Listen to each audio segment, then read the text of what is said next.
Nueva Ley de Expropiaciones, Ley 7966. Conforme constancias del sumario penal y declaraciones públicas, los autores de la misma son los doctores De Santis, Alcoba e Ingeniero Fernández. Dentro de las reformas implementadas por esta ley se encuentra la del artículo 20, que por un lado se amolda a la realidad, a la Ley 24.283 y decretos reglamentarios nacional 974 del 94 y 3022 del 94 de la provincia, dictado por el Poder Ejecutivo conforme al artículo 183 de la Constitución Provincial, y Ley 23928, Ley de Convertibilidad, que derogó el artículo 20 de la anterior Ley 5639 en cuanto al cómputo de la desvalorización monetaria y fijación del valor del bien a la fecha de desposesión. Si bien respecto de este último aspecto, la tasación se hacía a valores los más cercanos a la sentencia, conforme antiguo fallo de la Corte Suprema de Justicia de la Nación, provincia de Santa Fe, contra Nichi Carlos. La Ley 24283 complementa a la 23928, fijando como pauta de máxima cuando se utilizan fórmulas de repotenciación o actualización monetaria, que el valor de la cosa, bien o prestación que se debe tasar no supere el valor real y actual de los mismos al momento del pago, dictándose como consecuencia de ella los decretos que reglamentaron su aplicación, tanto nacional como el provincial 3022 del 94. Ahora bien, en este artículo 20, cuyo fundamento es la ley Martínez-Raimondi, que ustedes los pueden corroborar compulsando las versiones taquigráficas de la página web de la provincia, www.sanjuan.gov.ar, los autores de esta ley incorporan en una maniobra desleal, como parte integrante de la limitación para fijar el valor real y actual de la cosa, bien o prestación, un ítem con el que reducen la obligación patrimonial de la provincia en perjuicio de los expropiados, y que nada tiene que ver con la Ley 24283 ni con el Decreto Provincial 3022 del 94, que expresamente lo deja de lado, y que inclusive la Corte Suprema de Justicia de la Nación lo ha aclarado en una serie de fallos, y que es el cómputo de los intereses para determinar o fijar el límite del valor real y actual del bien, cosa o prestación, cuando en el tercer párrafo del artículo 20 dice: en ningún caso se podrá, por aplicación de índices, coeficientes, cómputo de intereses o cualquier otro mecanismo de repotenciación o que implique o del que resulte una virtual repotenciación de cantidades o valores, establecer un valor superior al real y actual del bien. Terminando el párrafo diciendo de tal manera que no se constituya en causa o motivo de lucro o enriquecimiento indebido, debiéndose aclarar que esta última parte, esta última prohibición, es aplicable a ambas partes, tanto al particular como a la provincia. Y sin embargo, al aplicar o al insertar el tema del cómputo de los intereses en este artículo,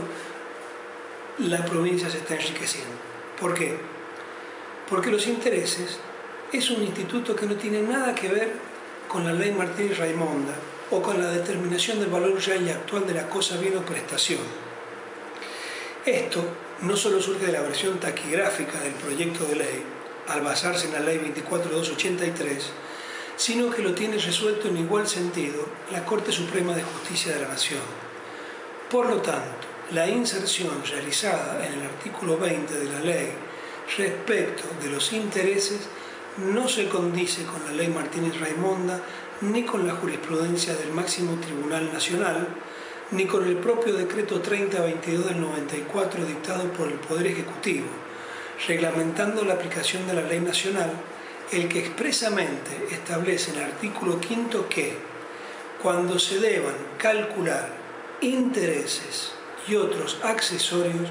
no se tendrán en cuenta o no se computarán para determinar el valor real y actual de la cosa, bien o prestación.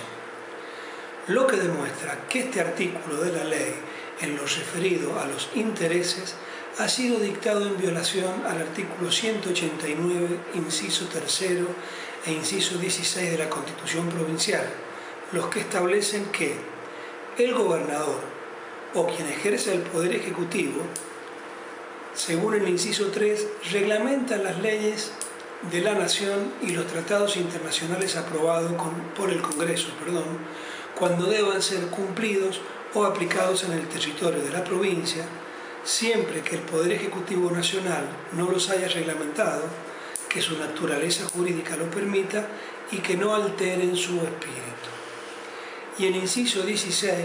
dice que el Poder Ejecutivo, o quien ejerce el Poder Ejecutivo, o el gobernador, es agente inmediato y directo del Gobierno Nacional para hacer cumplir en la provincia la Constitución y las leyes de la Nación. Viola el artículo 8 de la Constitución Provincial, ya que según el mismo,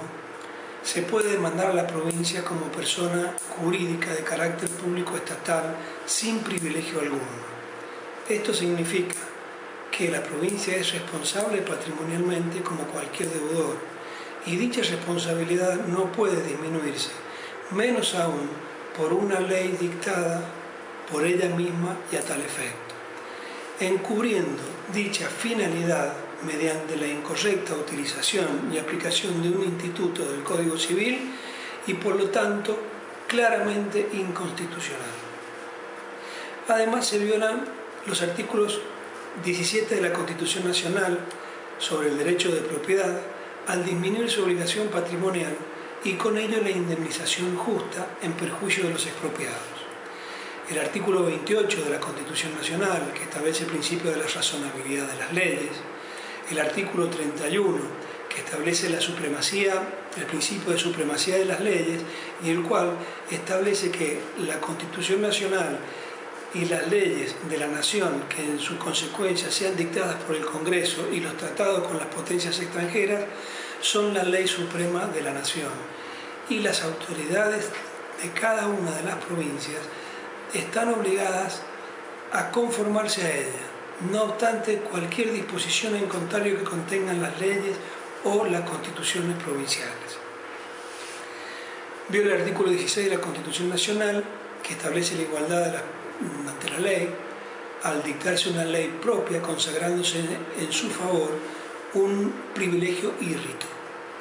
Viola el espíritu de la Ley Nacional 24.283, base o fundamento de dicho artículo, la que en ningún momento se refiere al cálculo de los intereses dentro de las fórmulas de repotenciación o actualización, y que expresamente está aclarado en el Decreto 3022 del 94, y así lo tiene resuelto también el máximo tribunal de la Nación. Los intereses, en el caso que nos ocupa, se aplican como a toda obligación en mora. Sin embargo, la provincia se dicta una ley arrogándose un privilegio írrito respecto de la obligación constitucional incumplida y en mora, al pretender no pagarlo, conforme al artículo 20, o limitar el pago de los mismos, computándolos desde que el expropiado la ponga en conocimiento a la provincia de la intención del cobro de la indemnización, artículo 37 respecto a la expropiación inversa, cuando en realidad la obligación de pagar e iniciar el trámite administrativo o judicial pende sobre su cabeza, o sea, sobre la cabeza de la provincia, y que debió pagar previamente a la expropiación del bien conforme al artículo 17 de la Constitución Nacional y el propio de la provincial.